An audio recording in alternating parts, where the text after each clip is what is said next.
hello everyone मोर चेनेलলৈ আপোনালোক সকলোকে পুনৰবাৰ স্বাগতম জনাইছো আৰু আজি লৈ আহিছো এটা আপোনালোকৰ বাবে একদম মজাৰ ৰেচিপি ভিডিও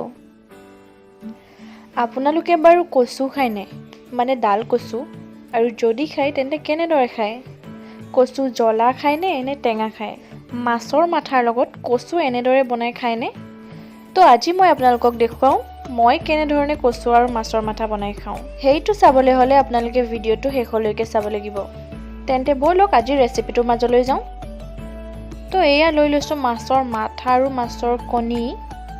আৰু এইখিনি আমি অলপমান নিমখ আৰু অলপমান হালধি দি ভালদৰে মিহলাই লম এতিয়া আমি এখন পেন লৈছো আৰু ইয়াতে মিঠাতেল লৈ ব্যৱহাৰ কৰিছো আমি আৰু মাছৰ মাথাখিনি ধুনিয়াকে ভাজি লম আৰু লগতে মাছৰ কণীখিনিও ভাজি লম এতিয়া আমাৰ মাছৰ মাথাখিনি ভজা হৈ গৈছে আৰু এতিয়া আমি যাও মেইন ৰেচিপিটোৰ মাজলৈ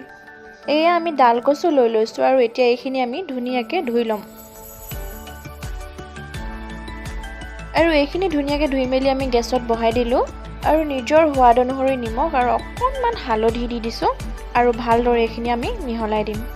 আমি কিন্তু ইয়াত তেল ব্যৱহাৰ কৰা নাই আমি এইখিনি ভাপত হিজাম মানে তেল নিদিয়াকৈ আৰু এতিয়া আমি ইয়াত কেইটামান দি দিছো গোটা জলকীয়া তাৰ পাছত এনেদৰে অলপমান ৰাখি আমি ঢাকনখন মাৰি দিম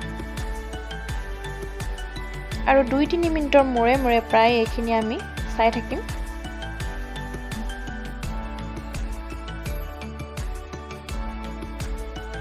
কচুৰ পৰা ওলোৱা পানীখিনি যেহেতু শুকাই গৈছে সেইবাবে আমি ইয়াত অলপমান পানী ঢালি দিছো আৰু কেইফুটামান থেতেলিয়াই থোৱা নহৰু দি দিছো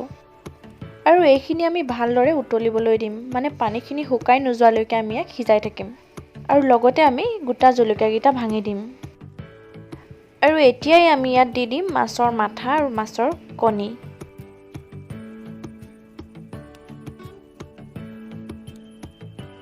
আৰু অলপমান উতলাৰ পাছত আমি ইয়াত মাছৰ মাথা আৰু মাছৰ কণীখিনি ভাঙি দিম আৰু এইখিনি প্ৰায় আমি পানীখিনি নুহুকোৱালৈকে সিজাই থাকিম আৰু এতিয়া আমি ইয়াত দি দিছো জালুকৰ গুড়া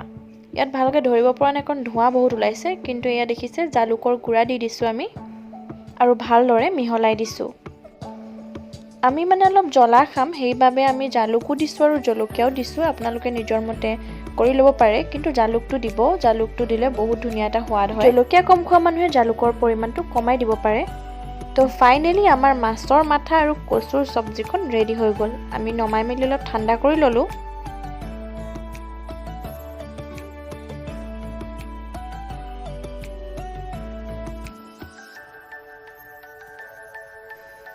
আৰু এয়া আমাৰ